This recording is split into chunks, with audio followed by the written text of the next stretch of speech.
Dando continuidade aos nossos estudos nas Sagradas Escrituras, queremos hoje dar início a um estudo que está no capítulo 20 de Apocalipse, a partir do primeiro verso e prosseguindo em versos seguintes até o verso 10. O texto de Apocalipse diz para nós assim: e vi descer do céu um anjo que tinha a chave do abismo e uma grande cadeia na sua mão. Ele prendeu o dragão, a antiga serpente, que é o diabo e Satanás, e amarrou-o por 1000 anos, e lançou-o no abismo, e ali o encerrou, e pôs selo sobre ele, para que não mais engane as nações, até que os 1000 anos se acabem.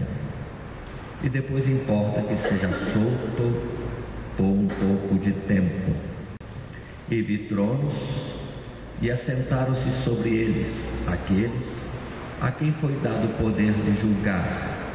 E vi as almas daqueles que foram degolados pelo testemunho de Jesus e pela palavra de Deus, e que não adoraram a besta nem a sua imagem, e não receberam o sinal na testa nem na mão, e viveram e reinaram com Cristo durante 1000 anos. Mas os outros mortos não reviveram, até que os 1000 anos se acabaram. Esta é a primeira ressurreição. Bem-aventurado e santo aquele que tem parte na primeira ressurreição. Sobre estes não tem poder a segunda morte, mas serão sacerdotes de Deus e de Cristo e reinarão com ele 1000 anos. E acabando-se os 1000 anos, Satanás será solto da sua prisão e sairá a enganar as nações que estão sobre os 4 cantos da terra, Gog e Magog, cujo número é como a areia do mar, para as ajuntar em batalha.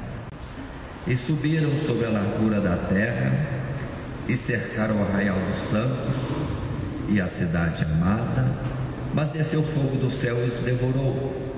E o diabo que os enganava foi lançado no lago de fogo e enxofre, onde está a besta e o falso profeta, e de dia e de noite serão atormentados para todo sempre. Até aqui. Qual seria o tema do nosso estudo? O ponto mais discutido, citado em muitos estudos, é milênio. É milênio.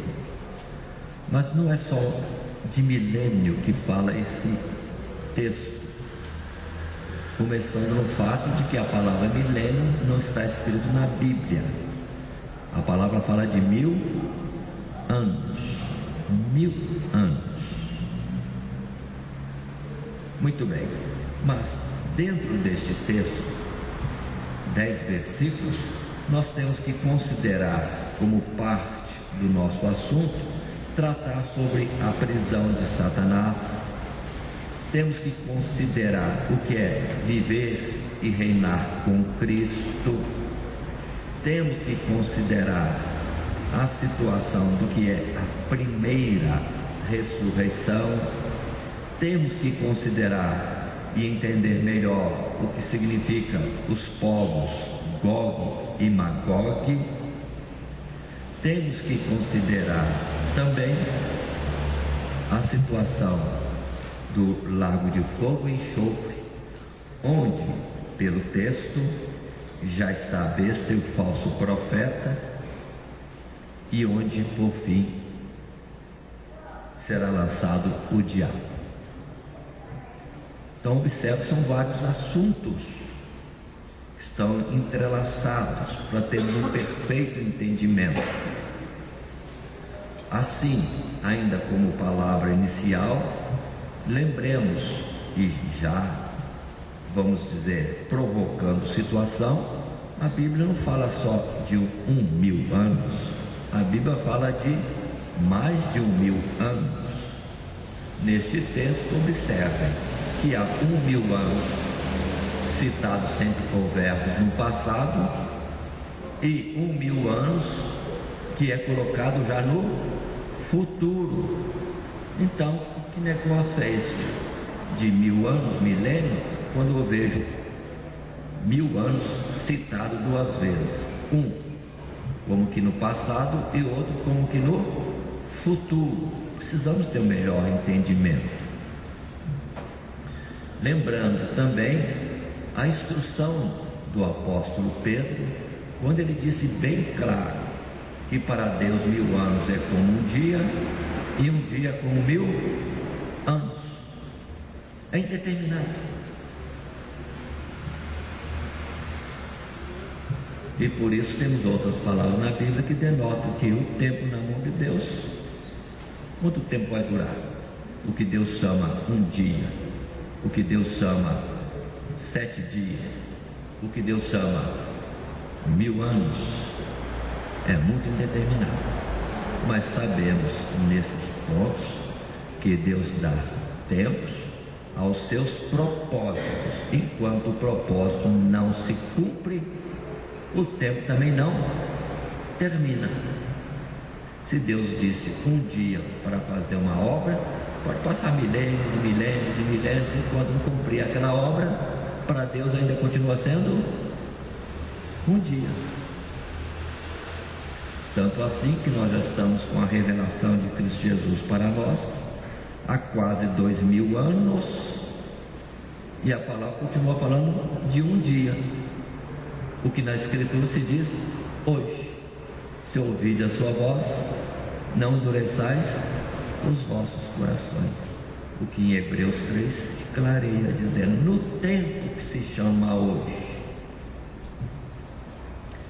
E Paulo em Coríntios, no capítulo 6, vai destacar: eis aqui hoje o dia da salvação. O dia da salvação é um dia? O dia da salvação está em aberto, e será até quando Jesus fechar a porta, tal qual a arca.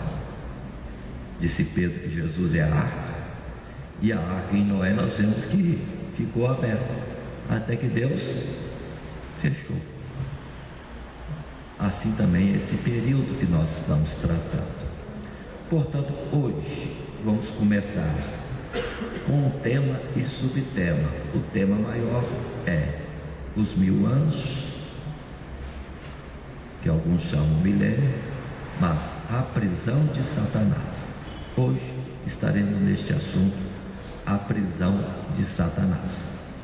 Voltando ao texto, capítulo 20, isso está detido nos 3 primeiros versos, quando diz: e vi descer do céu o anjo que tinha a chave do abismo e uma grande cadeia em sua mão. Ele prendeu o dragão, a antiga serpente, que é o diabo e Satanás, e amarrou-o por 1000 anos, e lançou-o no abismo, e ali o encerrou, e pôs selo sobre ele, para que mas não engane as nações, até que os 1000 anos se acabem, e depois importa que seja solto por um pouco de tempo. Prisão de Satanás. Com esses 3 versos já temos que os 1000 anos têm seu início na prisão de Satanás. Isso não há dúvida alguma. Quando Satanás é preso, inicia-se então a contagem dos 1000 anos, e ele vai estar preso 1000 anos. Ao fim deste tempo será solto, mas 1000 anos começa quando? Quando Satanás é preso. Aqui inicia a polêmica. Quando Satanás foi preso, ou quando será preso? De um modo geral, nos estudos que se observam por aí, é que colocam sempre os 1000 anos para acontecerem à frente. Mas para iniciar Apocalipse já colocou no passado. Satanás foi, é passado, preso, e para ser retido preso 1000 anos. Então, por que eu, depois da revelação de Apocalipse, vou colocar uma prisão de Satanás que Deus já colocou no passado? A revelação de Apocalipse coloca a prisão no passado. Vi descer do céu um anjo que tinha a chave do abismo e uma grande cadeia na mão. Ele prendeu o dragão, a antiga serpente. Por ser Apocalipse 20, é que muitos colocam que vai acontecer futuro, esquecendo que toda a Bíblia, desde Gênesis, nós temos Deus trazendo informações, revelações que são colocadas de uma certa forma, mas depois Deus volta atrás e dá outras informações, acrescentando detalhes àquilo que já foi colocado. Assim, por exemplo, o Gênesis começou e Deus criou os céus e a terra. Já estava pronto no verso primeiro, mas depois nós vemos: e a terra era sem forma, e disse Deus: haja luz. E houve o primeiro dia, os segundos, e assim sucessivamente até o sexto, para depois iniciar o capítulo 7, que Deus, tendo concluído a criação de todas as coisas no sétimo dia, e encerra o primeiro capítulo, iniciando o segundo. Mas no capítulo 2, verso 7, volta-se lá atrás: o homem que Deus fez, macho e fêmea os fez, a sua imagem e semelhança os fez. Capítulo 1, capítulo 2 volta lá atrás, dizendo que Deus tomou do pó da terra e formou o homem, soprou em suas narinas. O homem já estava feito. Então o capítulo 2 é voltar atrás. É voltar atrás. Como também em Gênesis capítulo 10, temos lá a numeração das nações originadas dos 3 filhos de Noé, Sem, Cã e Jafé, as nações distribuídas e formadas no mundo. Mas o capítulo 11 vai falar da Torre de Babel, de uma história anterior, que eles não queriam se espalhar, queriam se posicionar ali na Mesopotâmia, mas Deus confundiu suas línguas e os colocou para tomarem posse das ilhas, se espalharem pelo mundo. Então, o capítulo 10 é depois do capítulo 11, na sequência cronológica. Mas assim também Apocalipse, capítulo 20, é uma informação dando detalhes de um ponto em torno de Satanás, que já vem sendo falado em todo o tempo da Bíblia. Mas é um capítulo à parte, uns versos à parte, 10 versos, falando só de Satanás, assuntos sobre ele, coisas anteriores e coisas que culminam com o seu fim. Por isso está no capítulo 20, mas é um abrir de parênteses e voltar para contar tudo, porque se alguém pôde observar, no capítulo 19 já encerrou tudo, o mundo já está destruído. E alguém poderia perguntar para Deus: Deus, e Satanás? E Satanás? Tá bom, então vamos colocar o capítulo 20 até o verso 10, eu vou falar sobre Satanás, o que começou e como ele terminou, para depois vem o capítulo 21, dizendo que ao céu e nova terra, aí estamos na glória, mas toda a informação foi dada. Assim, vamos partir para o nosso estudo de hoje, que é os 1000 anos, Apocalipse capítulo 20, verso 1 até o verso 10, mas no tema inicial, que é a prisão de Satanás. Tendo colocado essas palavras iniciais, vamos agora observar que claramente, não eu, não a revelação de Apocalipse, mas a palavra do apóstolo Pedro, que diz que Satanás já está preso. Como isso é registrado em 2 Pedro, no capítulo 2? É no verso 4. Qual é o assunto, o contexto do capítulo 2? Pedro está advertindo contra os falsos mestres. Sempre houve falsos mestres, sempre. Cada um com seus objetivos. Mas o verso 4, Pedro coloca: porque se Deus não perdoou aos anjos que pecaram, mas havendo lançado no inferno, os entregou às cadeias da escuridão, ficando reservados para o juízo. Sim, e não perdoou ao mundo antigo, mas guardou a Noé, pregoeiro da justiça. Verso 6: e condenou a subversão a cidade de Sodoma e Gomorra. Verso 7: e livrou o justo Ló. Verso 9: assim sabe o Senhor livrar da tentação os piedosos. Verso 12: mas estes, como animais irracionais. Verso 13: receberão o galardão da injustiça. O que Pedro está dizendo? Alertando-nos: falsos mestres sempre haverá, sempre existirão falsos mestres entre nós, mas o juízo de Deus vem também. Aí ele colocou os juízos de Deus que já foram executados. Quais juízos de Deus que foram executados? Voltando nos versos dos últimos que nós lemos para trás, aqui vai citar Sodoma e Gomorra, verso 6. Verso 5: a geração do tempo de Noé já foi julgada, destruída. E o verso 4, Pedro colocou que aquela rebelião nos céus não ficou barato não, já tem a sua sentença. Mas Pedro colocou como coisa do passado. Os anjos rebeliaram, ficou por isso mesmo? Não.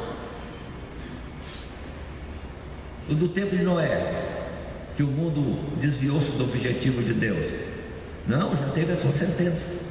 Sodoma e Gomorra, já teve a sua sentença.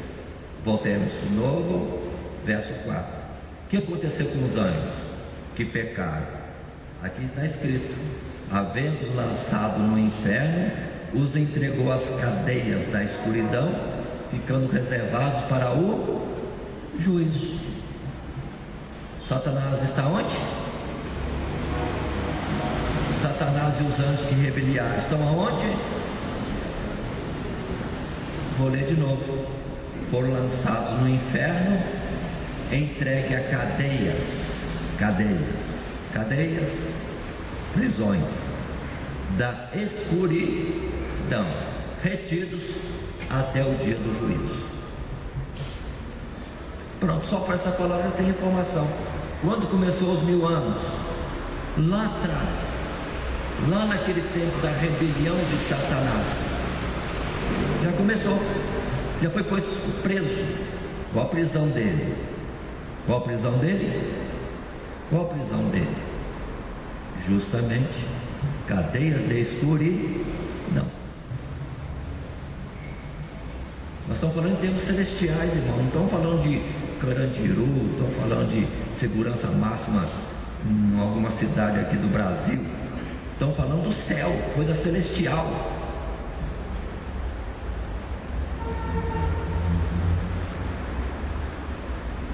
Estão presos, estão em cadeias. Qual tipo de cadeia? Escuridão. Ou seja, eles não têm a claridade, eles não têm a visão celestial. Lançados no inferno. Muita gente pinta o inferno de 1000 formas, mas o inferno significa lugar dos mortos. Agora preciso colocar alguma coisa, mas antes de eu colocar sobre a situação dos mortos, vamos colocar Judas no verso 6, porque não é só Pedro que fala isso, Judas também fala. E o que é que Judas fala?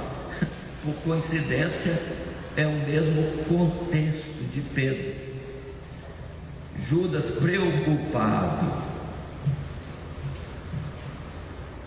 com os cristãos, o verso 3 ele escreve: amados, procurando eu escrever-vos com toda diligência acerca da comum salvação, tive por necessidade de escrever-vos, exortar-vos a batalhar pela fé que uma vez foi dada aos santos. Verso 4 ele vai falar de quem?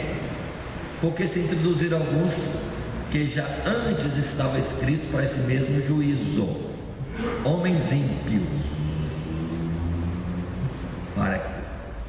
Ele vai entrar no mesmo assunto de Pedro. Lá Pedro falou falsos profetas, falsos mestres.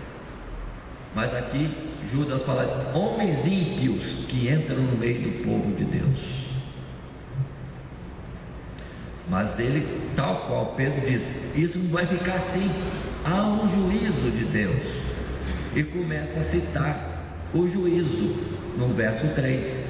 Mas quero lembrar-vos, como a quem já uma vez soube isto.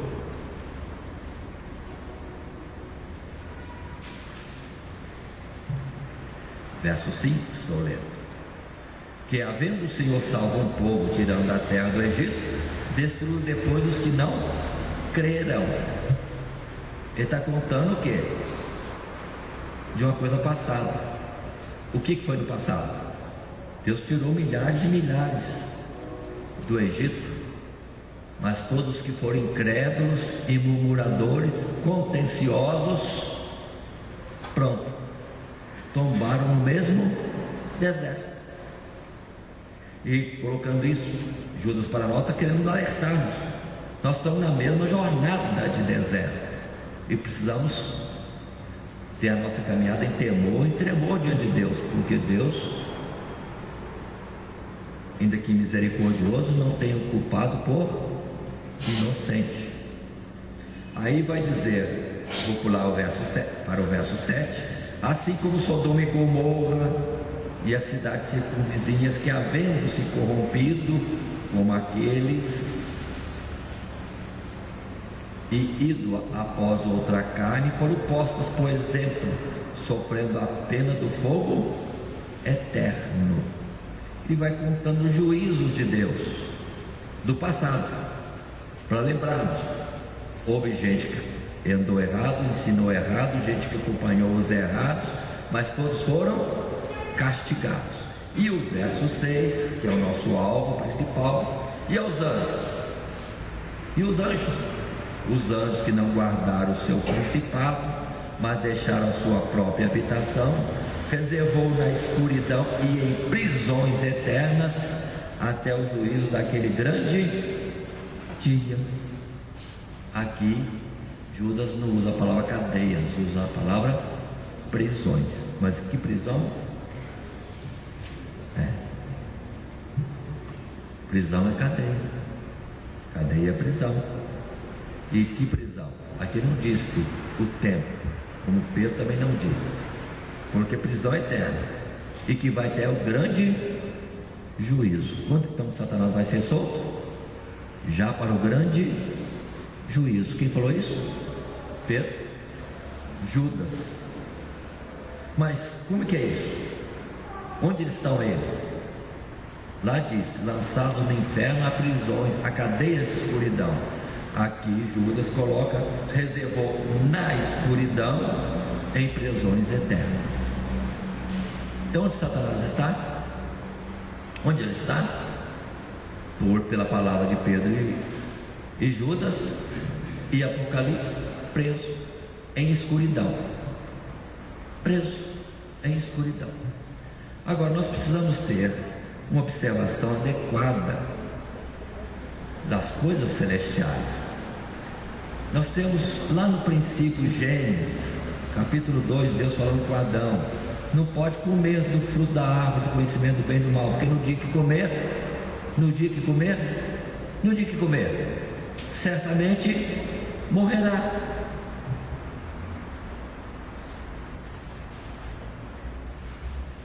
Aí a mulher comeu o fruto, dá uma olhadinha para ela, morreu.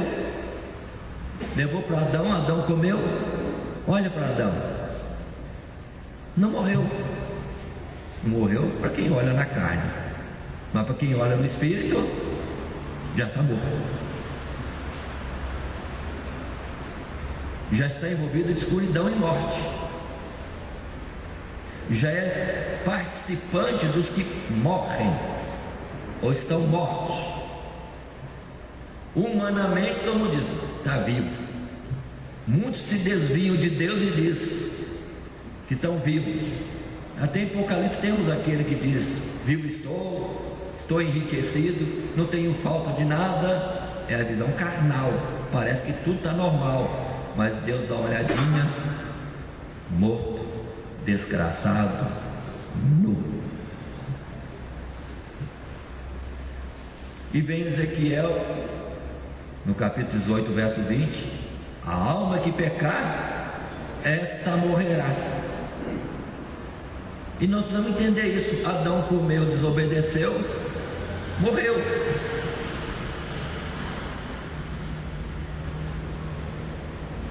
Ananias e Safira mentiram para a igreja lá em Atos dos Apóstolos, mentiram, morreram. Morreram primeiramente espiritual, depois Pedro só deu a palavra final para morrer também no material, mas espiritualmente já estavam mortos. Agora, quando Satanás lá no céu, perdoa a expressão assim, fez uma divisão, uma bagunça lá no céu, ficou por isso mesmo?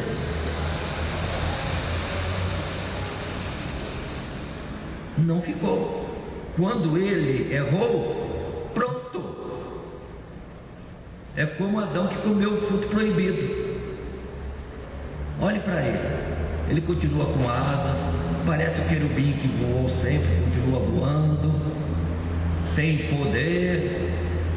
Nada aconteceu, ele fez e aprontou e ficou do mesmo tamanho. Deus olha para ele e diz o quê? Ainda que ele bate no peito: estou vivo, enriquecido, tenho agora um novo reino, serei igual ao Altíssimo.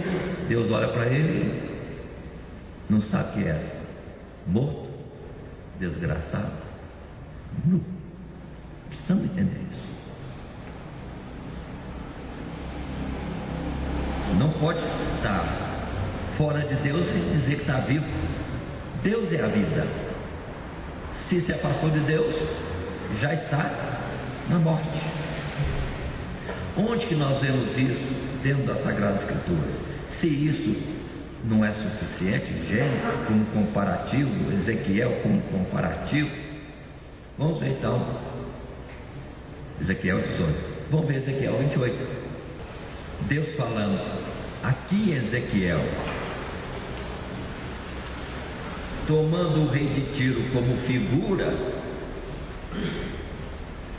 no verso 12, capítulo 28, verso 12, diz Deus: filho do homem, levanta uma lamentação sobre o rei de Tiro e diz-lhe: assim diz o Senhor Jeová, tu és o aferidor da medida, cheio de sabedoria, perfeito em formosura. 13, estavas no Éden, jardim de Deus. Para aqui, Deus está falando do rei de Tiro? Usou o rei de Tiro como uma figura, alguém cheio de aparência de riqueza, glória e majestade. E Deus fala: perfeito em formosura. Estava no jardim do Éden. Estava no jardim do Éden. Verso 13 no final: no dia que foste criado, tudo foi preparado. Todas as coisas ao seu redor foram preparadas. 14: tu eras querubim ungido para proteger, e te estabeleci no monte santo de Deus, estavas no meio das pedras afogueadas. 15: perfeito eras nos teus caminhos, desde o dia que foste criado, até que se achou iniquidade em ti. Na multiplicação do teu comércio, encheu o teu interior de violência e pecaste. Pelo que te lançarei profanado, fora do monte de Deus, e te farei perecer, ó querubim protetor, entre pedras afogueadas. Então Satanás, na verdade, pecou. Qual é o salário do pecado? Morte. E observe que Deus diz: perfeita em formosura, colocado no jardim do Éden, alta posição para proteger, mas o interior dele o fez soberbo. Olhou para sua glória, sua posição, vai dizer em outro lugar, a mais alta palmeira do Líbano. Deus não está falando de palmeira, Deus está falando desse ser glorioso lá no céu. Mas pronto,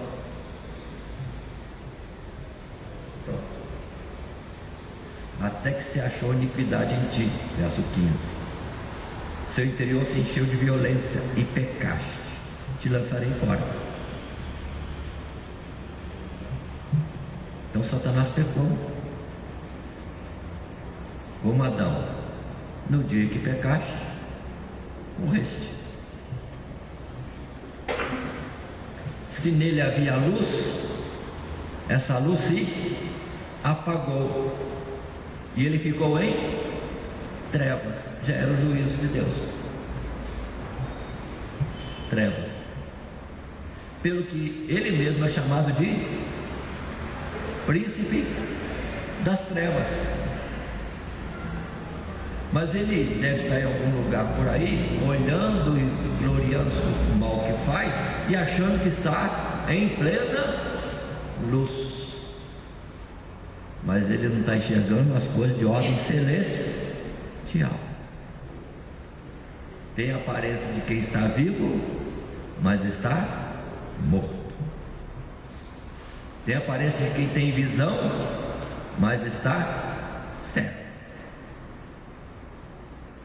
Essa é a realidade. É a palavra que também se cumpre e se vê em Isaías 14,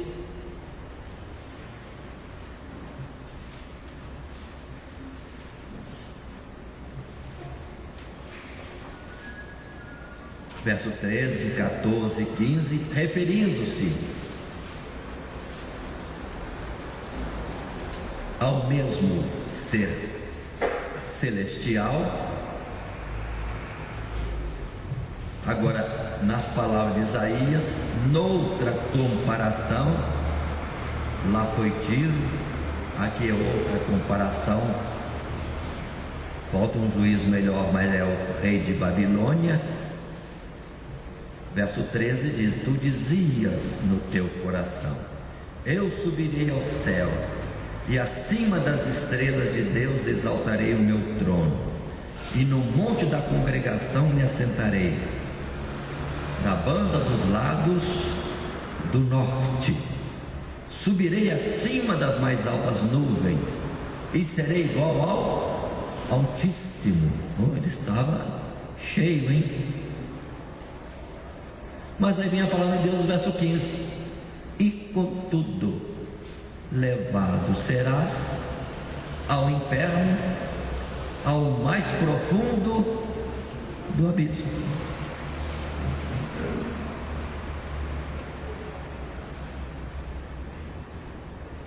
A coisa instantânea, irmãos. Pecou, morreu. Ainda mais uma qualidade dele se cobra mais. Para o homem, pó na terra, um verme, ele falha, e sobre ainda está a misericórdia de Deus. Aí a palavra diz que o justo cai 7 vezes, mas em todas elas Deus o levanta.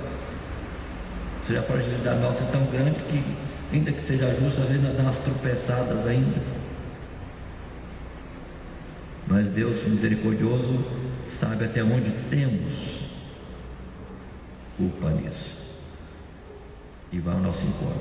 Ainda que para o homem carnal a situação que a falta pode ser pecado contra o Espírito Santo, pecado de morte. Aí já não há mais misericórdia. Mas nós vemos a misericórdia de Deus sempre voltando para nós, sempre, até um ponto, lógico. Mas para Satanás não existe isso. Ele era perfeito em formosura, era a aferição da medida,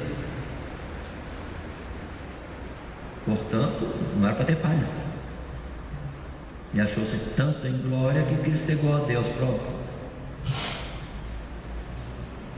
falhou, pecou. E Isaías 14 vai subir. Se alguém for dar uma chegadinha lá no céu, ele deve estar lá no trono dele, lá na alta nuvem, lá no alto monte, lá nas bandas do norte, achando que está no topo do mundo celestial. Mas para Deus ele está num profundo abismo do desvio, da morte, da falta de visão espiritual. Muito bem, por isso precisamos entender bem que esse juízo de lançar no abismo de trevas já está com ele desde Gênesis. Quando nós abrimos Gênesis capítulo 3, 1, 2, 3, nós percebemos ali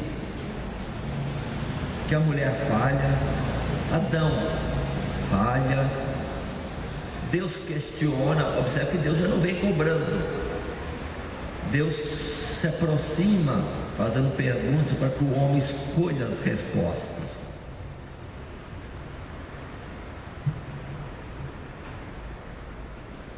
Adão diz que é a mulher que é a culpada. Deus vai falar com a mulher é a serpente. Deus dirige para a serpente e não tem conversa. Para Adão e para a mulher tem uma conversa. Adão, o que aconteceu? Ah, foi a mulher. Mulher, o que aconteceu? Ah, serpente. Serpente. Aí Deus já vem com a sentença. Por que essa diferença? É justamente a situação da misericórdia ainda sobre o homem e a mulher, inocentes, simples demais, não conhecendo o bem nem o mal, daquele que já conhecia o bem e escolheu o mal. Assim diz o verso 14: Então o Senhor Deus disse à serpente: Porquanto fizeste isso, maldita serás mais do que toda besta e mais que todos os animais do campo. Sobre o teu ventre andarás e pó comerás todos os dias da tua vida. Porém inimizade entre ti. E vai seguindo a palavra. Deus já olha para quem mesmo? Não é serpente nenhuma, irmãos. É o mesmo anjo que lá no céu fez alguma coisa errada e chegou aqui para a obra das mãos de Deus, apresenta-se como inimigo de Deus.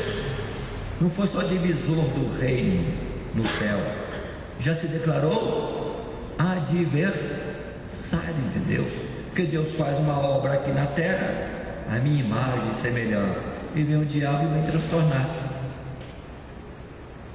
Mas Deus olha para o querubim, que devia estar brilhando, não sei com quantas asas ele estava ali, e Deus diz para ele: serpente.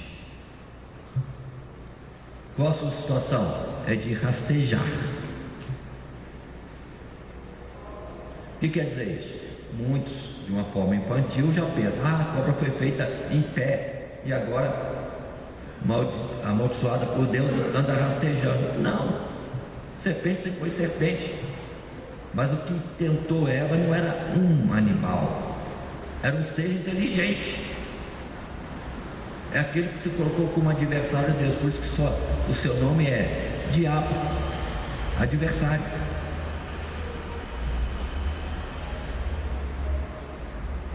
E Deus disse, sentenciou que não seria aquele que voaria em alturas, ainda que tenha asa e pareça estar alto.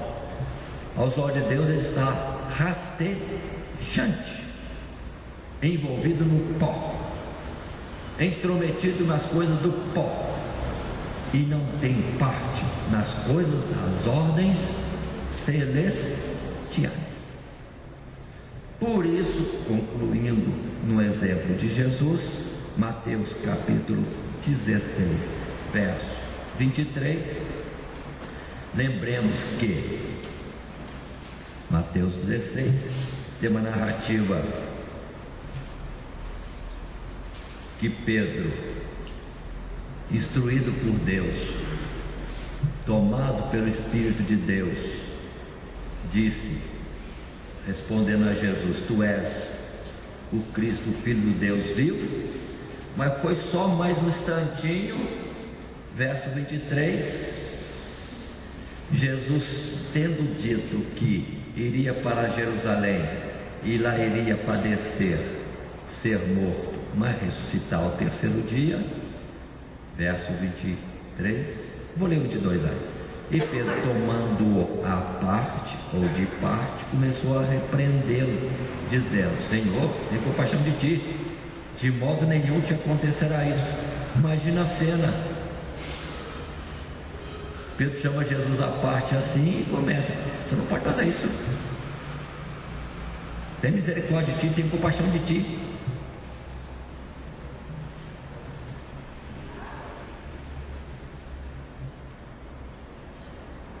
Repreender Jesus. Jesus olha para Pedro e diz o quê? Verso 23, ele, Jesus, porém, voltando-se, disse a Pedro. O que é que Jesus disse a Pedro?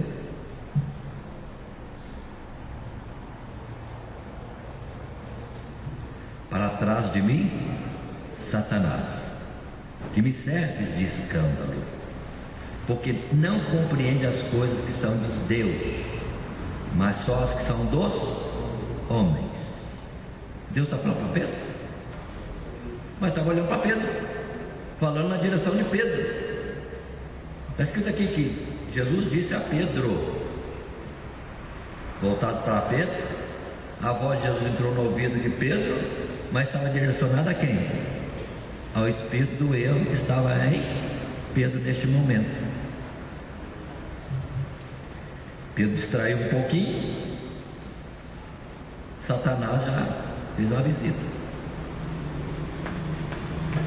Mas eu quero destacar nesse verso 23, Jesus dizendo: Satanás, me serves de escândalo. Satanás, você não compreende as coisas que são de Deus. Satanás, você só entende as coisas dos homens. Vou colocar em outra palavra: Satanás, você não entende nada do que é do alto. Você só entende o que é do pó da terra, o homem. Aparentemente ele era ser angelical, voava pelos céus. Pode ser que ainda voe, não sei.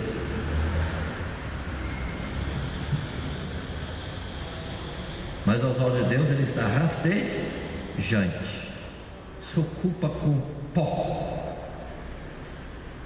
Não tem algo nobre para se ocupar. E aí só na adversidade a Deus fica procurando destruir as vidas dos homens a quem Deus ama e quer salvar. Então precisamos entender que quando Satanás fez a rebelião, ele já entrou em trevas, já ficou de natureza dele contrário a Deus, que é luz. Ele já não tem entendimento das coisas celestiais, só aquilo que de ordem dos mortos, de ordem dos homens. Por isso essa palavra inferno, que é mortos, lugar para onde vão os mortos. No contexto humano é cemitério, é sepultura, mas no contexto espiritual significa lugar próprio para os que não têm vida em Deus. Só isso. Muitos fazem uma ideia do inferno como um lugar onde Satanás está no trono e está lá regendo as coisas. Que nada, inferno é um lugar que Satanás e todos que se afastam de Deus estão, ou seja, em tormento, porque não tem paz. Mas sobre eles sempre aquela inquietação do dia do juízo. É a palavra de Hebreus. Aqueles que pecaram voluntariamente, tão somente o ardor da expectativa do juízo de Deus. E é interessante que quando Jesus vinha, ia dar alguma ordem ao espírito que tomava alguém, Deus libertando alguém que estava oprimido, a preocupação deles era: já chegou o juízo? Não está fora do tempo ainda?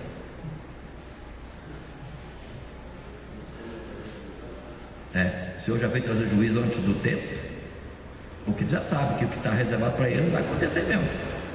Mas por enquanto eles estão aí, achando que estão vivos, estão mortos. Dizem que estão enxergando, mas estão em trevas.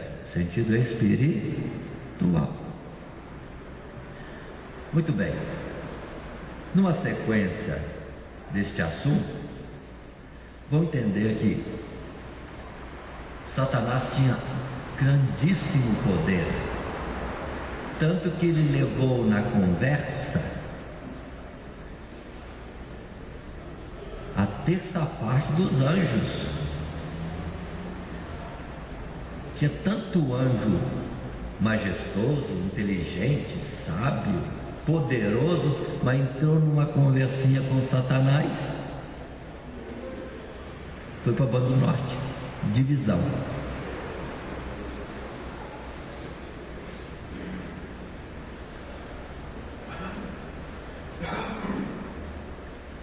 Ele é sutil,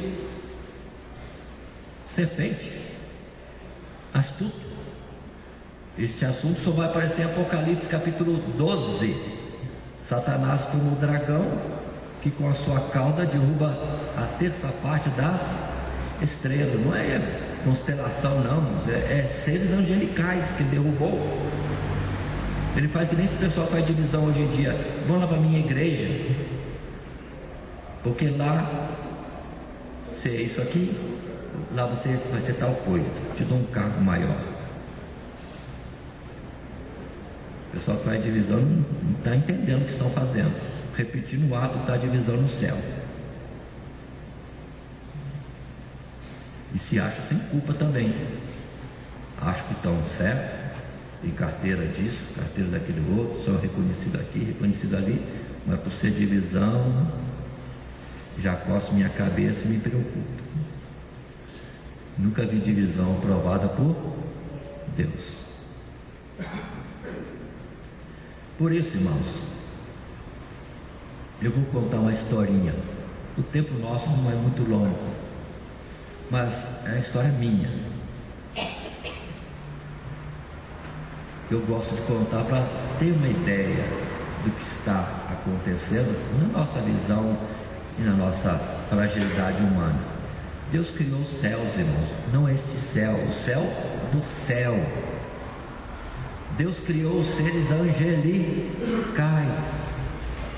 os querubins e toda a ordem de anjos que tem no céu, que nós não temos noção perfeita do que é, mas são seres magníficos em poder. E o tempo foi passando, Deus vivendo com esses seres lá no céu, num lugar tremendamente maravilhoso. Era um verdadeiro jardim do Éden celestial. Até o dia que o tal da palmeira mais alta do livro se achou tão especial que servia a Deus. Para que, se eu posso ter um reino à parte, eu posso ser um Deus à parte? Naquele poderio dele, naquela sabedoria, em vez de usar para todos serem conduzidos ao conhecimento das coisas de Deus, não, atraiu-os a ele, dando promessas de coisas fúteis,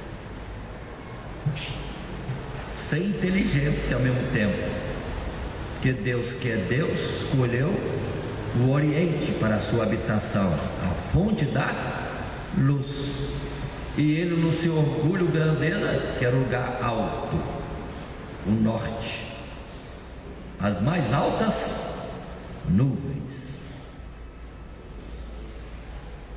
posição soberba.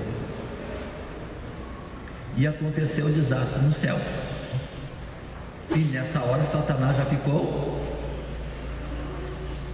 desligado de Deus, morto, sem luz de Deus nele. Eu entendo nessa minha historinha que Deus então voltou-se para o lado e começou a fazer uma obra, um novo mundo, um novo céu e nova terra. Começou a criar, haja luz, haja uma expansão, e Deus começou a criar tudo isso.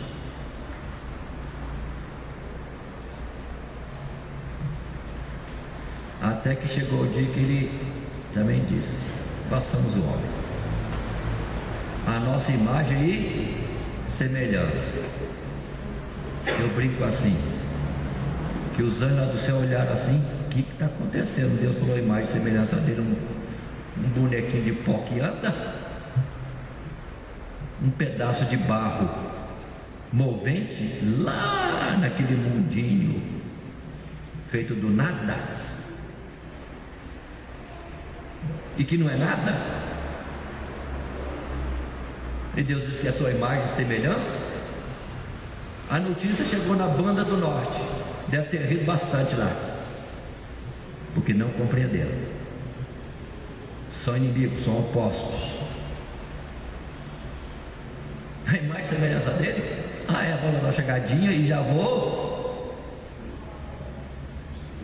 estragar o bem bom do jardim terrestre, jardim do Éden terrestre, jardim que Deus fez para Adão e Eva.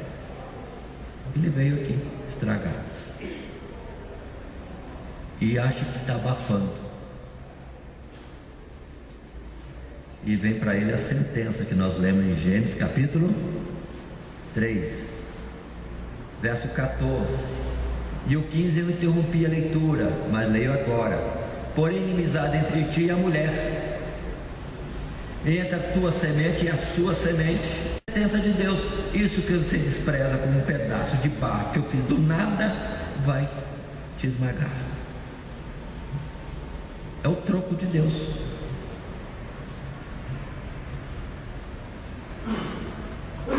E Deus já apresenta a redenção do homem,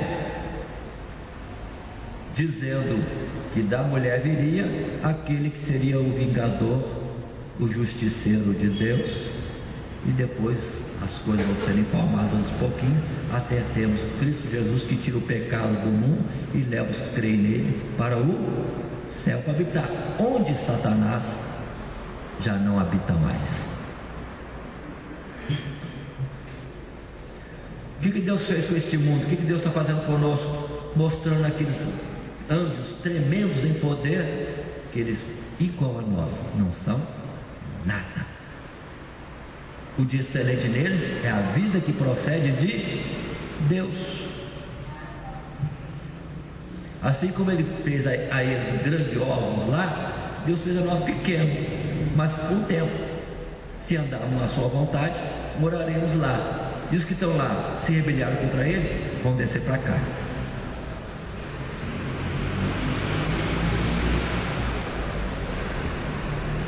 Por isso a palavra de Efésios, capítulo 3, quando ali Paulo, na sabedoria que Deus lhe deu, chega a dizer, Efésios 3, podemos abrir.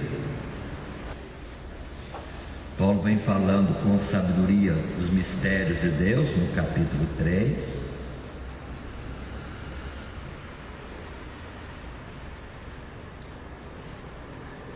E chega depois ao verso 10 e conclui ao dizer: para que agora pela igreja, que é a nação dos salvos, a multiforme sabedoria de Deus seja conhecida dos principados e potestades nos céus, segundo o eterno propósito que fez em Cristo Jesus, nosso Senhor. Então Deus está ensinando aos anjos, os que mantiveram fiéis e aos que foram rebeldes. Vê o homem que eu fiz do pó, do nada. Aquele que crê em mim tem vida eterna. Aquele que não crê em mim já está condenado. Assim, o trajeto todinho da obra de Deus neste mundo, criando Adão, e tudo que vai acontecendo, vai acontecendo, até Cristo Jesus, é mostrar para eles lá no céu. Pó, sendo fiéis, morarão no céu, e os infiéis não chegarão lá. Os anjos fiéis estão observando e vamos dar um alívio. Ainda bem que ficamos aqui no nosso lugar. Ainda bem que ficamos no nosso lugar. Os outros podem dizer, não, isso aí é só falatório, não vai acontecer nada. Não vai acontecer nada. Até que vem Cristo Jesus, que ao contrário daquele ser que era perfeito em formosura, a mais alta palmeira lá no céu, que quis ser maior, Jesus, diante da verdade em Deus, que Deus é, Ele é, e só Ele é o tudo, o imortal. Jesus se rende, sendo como Deus, não teve por usurpação ser igual a Deus, e humilhou-se, aniquilou-se, sendo obediente até a morte terrível da cruz, caminho contrário daquele que quis ir para o alto. Jesus foi abaixo, à sepultura, ao abismo humano, morte, sepultado. Mostrou para outros anjos: o caminho não é subir, aquele que se exalta será humilhado, e aquele que cumpre a vontade de Deus, ainda que isso requeira uma humilhação, será exaltado. Aí Jesus, ao terceiro dia ressuscitado, sobe ao céu, assenta à direita do Pai, e lá no céu sai a ordem: agora acabou. Agora todo mundo, todos os seres angelicais estão vendo a justiça de Deus, que Deus com paciência suportou Satanás, achando-se vivo, intrometendo nas coisas de Deus e acusando os santos, como acusou Jó e acusou tantos outros. E foi muito ousado em querer passar lábia em Jesus também, enganar Jesus, tentando várias vezes. A ordem é para fora. É quando tem Apocalipse 12, existe a batalha nos céus, e Miguel e seus anjos derrubam Satanás. Está no céu? Não no de Deus. Pode estar na banda do norte, pode estar em algum lugar, mas no céu de Deus já não entram nunca mais. Antes entravam, só vê jovem reis, sempre que tinham alguma coisa no céu, está lá chegando como se não fosse nada, como se não tivesse nada de errado com ele. Devia vir até em pompa de majestade, o rei do norte. E Deus pacientemente suportando aquilo, que devia estar engasgado na justiça de Deus, mas Deus suportava, porque primeiro Deus tinha que mostrar a sua justiça em Cristo Jesus. Aí onde Cristo Jesus é sabedoria e poder de Deus. E Jesus agora é aquele que domina e tem todo o poder nos céus e na terra. Mensagem para nós: quer ser grande? É melhor ser pequeno, servir, obedecer, ainda que se requeira aniquilamento. Depois vem tem a recompensa de Deus. E o que subiu e já está prestes a descer, mais ainda, não mais a um abismo de escuridão, mas ao lago de fogo e enxofre que arde para todo sempre, o seu filho. Porque não é Deus, é criatura, foi feito e vai ser desfeito, planta plantada e que será arrancada e lançada ao fogo, porque não produz frutos dignos de Deus. Essa é a verdade em Satanás. Qual é a prisão dele? Escuridão, falta de visão, não tem vida espiritual. E além do mais, agora, diante de todo aquele que é pozinho, mas por ser fiel a Deus, andar com Deus, ele ordena e Satanás, não sei como, tem que obedecer. Por isso que Jesus disse naquela ocasião: por quem os vossos filhos expulsam os demônios? Não é de hoje não.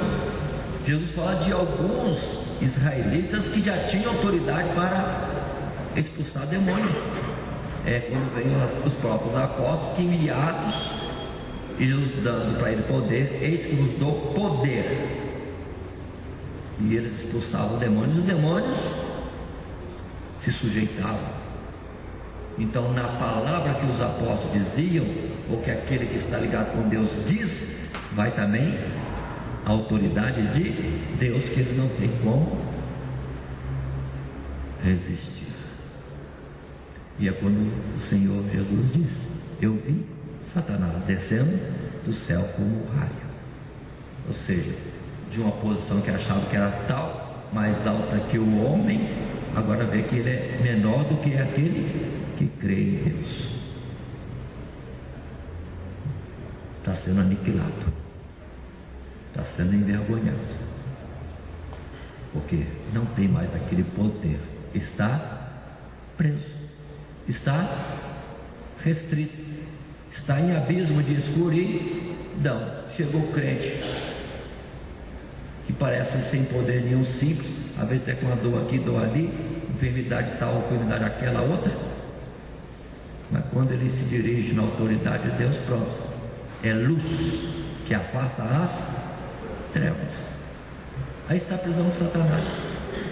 Mas ele não faz tanta coisa. Sim. Onde é que Satanás pode agir? Só onde Deus não quer proteger. Por isso que a palavra: aquele que crê no Senhor, que está no Senhor, o maligno não o toca. Agora, não dê chance, não apague a luz que há em ti, porque se nós apagarmos a luz que há em nós, pela incredulidade, pela desobediência, pelo pecado, entrando nas trevas, e é o domínio dele. Por isso que ele faz e faz o que faz, mas naqueles sobre os quais não está a proteção de Deus. Lembramos de Jó, que Deus deu ordem: pode fazer tudo com Jó, mas na vida dele não toca. Mas não é poderoso? Satanás não é poderoso? É só esperar Deus dar uma coçadinha na cabeça assim, pronto, Jó estava morto. Nem isso ele tem poder. Arquiteta tanta coisa contra os salvos de Deus, mas quando o salvo volta para o Senhor no cântico, no dobrar do joelho, toda a sua armadilha desmorona-se.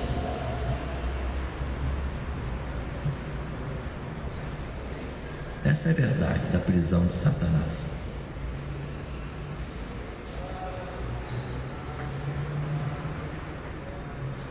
Voltando ao nosso assunto, Apocalipse capítulo 20, verso 1 a 10. O mais comentado é milênio, mas voltamos a dizer: não queremos falar de milênio, mas dos 1000 anos. Mas para falar dos 1000 anos eu tenho que falar outras coisas antes. Uma delas é a prisão de Satanás, quando de fato começou os 1000 anos. E se temos na escritura que Satanás já está preso, então os 1000 anos já estão em transcurso. Começou quando? Quando ele desligou-se de Deus. Ele mesmo apagou o interruptor de luz nele e entrou em trevas, cadeias de escuridão. Lá começou. E é nesse tempo que Deus começa a revelar o plano da redenção do homem em Adão, mulher, o animal que é morto, do animal morto, inocente, via a cobertura da vergonha e nudez, pecado, transgressão do homem. E depois vem Cristo Jesus. Entrará no céu todo aquele que estiver vestido de linho fino, branco e resplandecente, que são as justiças dos santos. Mas a justiça dos santos é Cristo Jesus, justiça nossa. E assim colocamos essa primeira parte. Estamos em pleno 1000 anos. Satanás está preso, está em cadeias de escuridão, não tem poder nem entendimento das coisas celestiais. Ele está só envolvido com o homem, procurando tentar um, tentar outro, para fazê-lo derrubar. Não tem outra coisa útil para fazer, nem nobre, senão rastejar entre nós. Por isso Apocalipse diz: sendo derribado o céu, desceu a terra. Ai dos moradores da terra, porque o diabo desceu até a vós e tem pouco tempo. Então, na verdade, os 1000 anos já estão perto de acabar. Perto de acabar. E aqui interrompemos para nós continuarmos na próxima terça-feira, no nosso próximo estudo, se Deus assim nos permitir. Amém. Vamos pôr-nos de pé.